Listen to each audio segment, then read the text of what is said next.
लेकिन इस बीच ये जो बड़ी खबर लगातार न्यूज़ 24 पर आप देख रहे हैं कि अमेरिका ने अभी तक इतनी देर हो गई है कोई फौजी मदद नहीं भेजी है।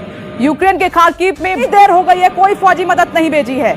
यूक्रेन के खार्किव में भारी रूसी बमबारी इस वक्त हो रही है। शहर के बीचों बीच दिखाई दे रहे हैं बम के बड़े बड़े टुकड़े जो गिरे हैं, बैलिस्टिक मिसाइलें जो दागी गई हैं। यूक्रेन के खार्किव में भारी तबाही, भारी बमबारी। शहर के बीचों बीच इलाका खार्किव और कीव दोनों पर रशिया की आंखें। रशिया लगातार उसको निशाना बता रहा है। दोनों बड़े शहर हैं यूक्रेन के, इस पर कब्जा एक तरीके से अपनी हुकूमत रशिया की यूक्रेन में जिसकी तरफ बढ़ते हुए पुतिन दिखाई दे रहे हैं। वो अपना राष्ट्रपति वहां पर बनाना चाहते हैं। यूक्रेन पर हमले की पूरी प्री प्लानिंग थी, जिस तरीके से उन्होंने पूरी तरीके से यूक्रेन को घेरा है और शहर के बीचों बीच वहां पर बैलिस्टिक मिसाइलें दागी हैं। आसमान में फाइटर प्लेन तैनात कर दिए हैं। अब क्या बचता है यूक्रेन के पास? मदद तो कहीं है नहीं, इतना बड़ा ताकतवर मुल्क है नहीं कि वो रशिया जैसे मुल्क की, जबकि बेलारूस के साथ आ गया है, वहां पर फौज भेज दी है। कैसे सामना करेगा, कैसे मुकाबला करेगा? अब यूक्रेन के पास बचता क्या है? क्या यूक्रेन को अब सरेंडर कर देना चाहिए?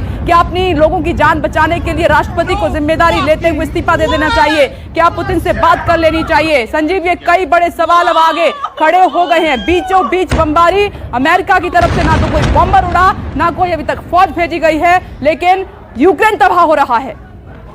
हाँ, लेकिन यूक्रेन सरेंडर करेगा ऐसा लगता नहीं है। अभी कुछ देर पहले, कुछ मिनटों पहले कह लीजिए, एक मैसेज आया है general staff of the armed forces of Ukraine की तरफ से, यानी कि जो यूक्रेन की जो फौजी कमान है उसकी तरफ से ये स्टेटमेंट आया है और ये कहा गया है कि 24 फरवरी यानी कि आज 5 बजे सुबह से रशिया के आर्म्ड फोर्सेस ने हमारे इलाकों पर, ख़ासतौर पर पूर्वी इलाकों पर ज़बरदस्त तरीके से शेलिंग शुरू की है, बम बरसाने शुरू किए हैं। और ख़ास तौर पर जो हमारे एयरपोर्ट्स हैं, ख़ास तौर पर कीव का जो एयरपोर्ट है, बोरिसपिल एयरपोर्ट और दूसरे इलाकों के एयरपोर्ट्स को निशाना बनाया गया है।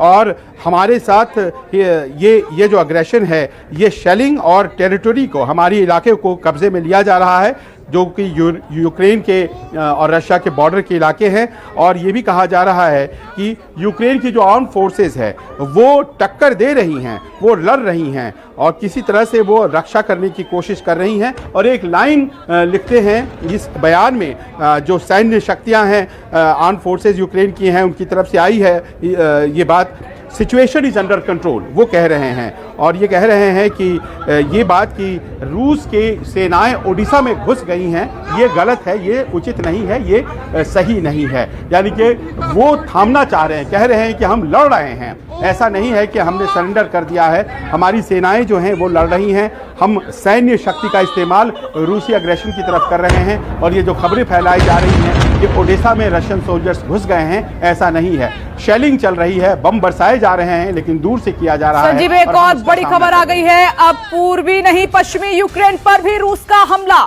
पश्चिमी यूक्रेन के एयरपोर्ट रूस को टारगेट किया है, ये इस वक्त की बड़ी खबर। पश्चिमी यूक्रेन के कई एयरपोर्ट पर मिसाइलें भी दागी गई हैं। अब पूरब की वजह पश्चिम की तरफ बढ़ते हुए इवानो फ्रांस्पिक और तिश्क एयरपोर्ट पर रूसी हमला कर चुका है। अब पूर्वी नहीं, पश्चिमी यूक्रेन जो शहरी इलाके हैं पश्चिमी यूक्रेन के, वहां तक बढ़ रहा है। एयरपोर्ट को रूस ने निशाना बना लिया है पश्चिमी यूक्रेन के। आप देख रहे हैं कि पूर्वी में भी एयरपोर्ट को पहले निशाना बनाया था यूक्रेन में रूस ने, लेकिन वहां पर बचाने की पूरी कोशिश की गई थी, लेकिन अब रास्ता यहां पर बच नहीं रहा है। चारों तरफ से, पूरब से लेकर पश्चिम तक रूस ने हमला करना शुरू कर दिया है। अब जो पश्चिम के यूक्रेन के इलाके हैं, एयरपोर्ट हैं, उनको रशिया टारगेट कर रहा है, वहां पर बम बरसा रहा है, मिसाइलें वहां पर दागी जा रही हैं एयरपोर्ट पर। संजीव,